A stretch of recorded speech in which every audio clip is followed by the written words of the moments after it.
तर बापाला फेडायचं आणि पोराची बाजू घ्यायलाही. ही म्हणते 3 लाख कर्ज म्हणजे काय लय नाही. उद्या जर आपल्या पप्पूने काही बरं वाईट केलं करीन ना पप्पू ना, तो हा पप्पू सगळं करीन.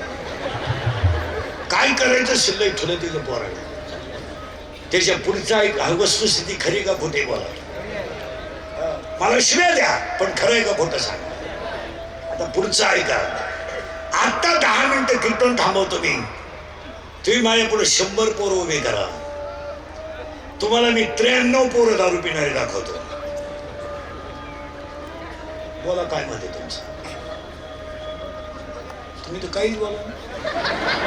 100 पोरं माझ्या पुढे उभे करा. मी 10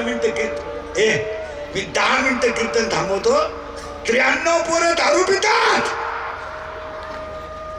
बोलेल कोण. जो बोलेल तो सकाळी नसेल.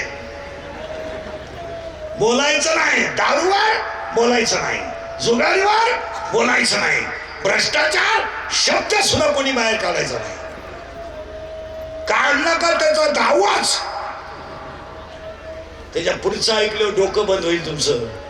महिला मंडळी 4 वर्षात बाप जिवंत आहे. मुलगा गेला. मुलगा गेला. सांगा त्या बापाचं पाप काय. पाप आहे त्या बापाचं की बाप मुलाला पाणी पाजतोय. काय पाप आहे त्या आईचं. आई मुलाच्या अंत्यविधीला आहे. महिला मंडळी 4 वर्षात एखादा माणूस तरुणपणात मरण पावला आणि त्याचं प्रेत जर आंघोळीला बाहेर काढलं तर प्रेताजवळ त्याची लालली पोरं उड्या हाणतात. काय माहित त्यांना माझा बाप गेलाय. काय माहित त्यांना माझी आई विधवा झाली. ती शाळेतली पोरं आईला विचारतात आई माझ्या बाबाला सगळी लोक का गोळ घालतात आई सांग. आणि तीच पोरं आईला विचारतात आई माझ्या बाबाला बांधून कुठे चालवलं आई लोकांनी कुठे चालवलं सांग.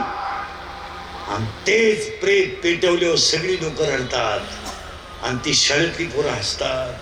आणि हसणारी पोरं आईला विचारतात आई पेटला माझा बाप पेटला. आई म्हणते तुझा बाबा मेला नाही.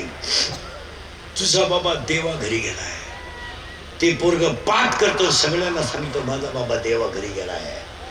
शाळेतली पोरं त्याला विचारतात तू शाळेत का आला नाही. माझा बाबा देवा घरी गेलाय. तू खेळत का नाही.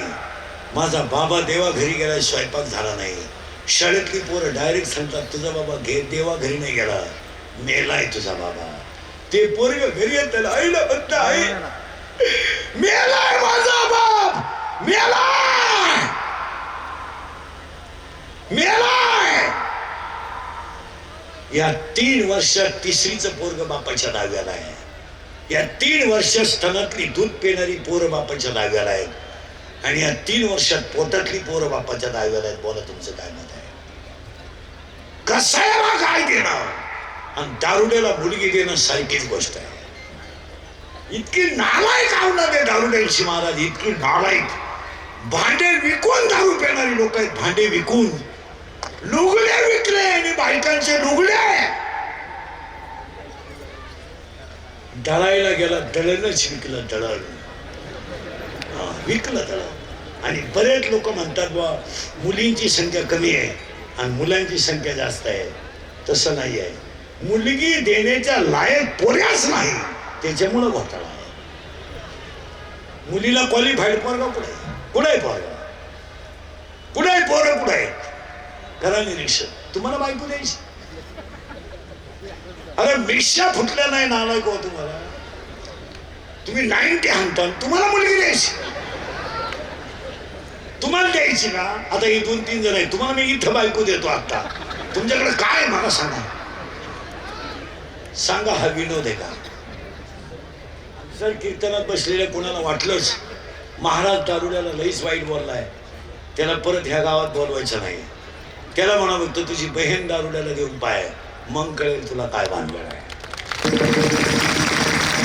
भयान चित्र आहे. आणि याला तीनच माणसं जबाबदार, तीनच गोष्टी जबाबदार आहे. एक दारू, 2 जुगार आणि 3 मोबाईल मधल्या गेम. पिढी संपवली ह्या लोकांनी, पिढी वाटोळं करणं. 5 वर्ष मी कीर्तनात बोंबलतोय, अरे शाळेचे मोबाईल बंद करा, विद्यार्थ्याचे मोबाईल बंद करा. यांनी मला आरोपी केलं. आयुष्यात खरं बोलण्याची सगळ्यात जास्त फळं मी भोगलीत. मला आता तरी पुढे हाती उपदेश, आता तरी पुढे हाती उपदेश, आता तरी पुढे हाती उपदेश, आता तरी पुढे हाती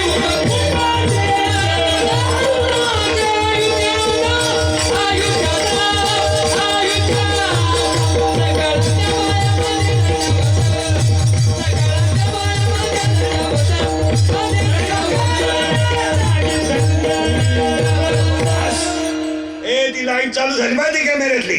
तुमचा चालू आहे हो कॅमेरा, ती लाईट चालू आहे लाईट. तुम्ही अख्खं घेतलंय आता त्याच्यात. पाया पडतो, वाचवा मला, नाही तर माझाच गेम करा. तुम्ही बसल्या बसल्या भारी डाव टाकला, दोन्ही तंगडीच्या मध्ये तुमचं ते सहज लक्ष गेलं आमचा. वरची लाईट बंद करे. एवढे लोक भावनिक कीर्तन आहे.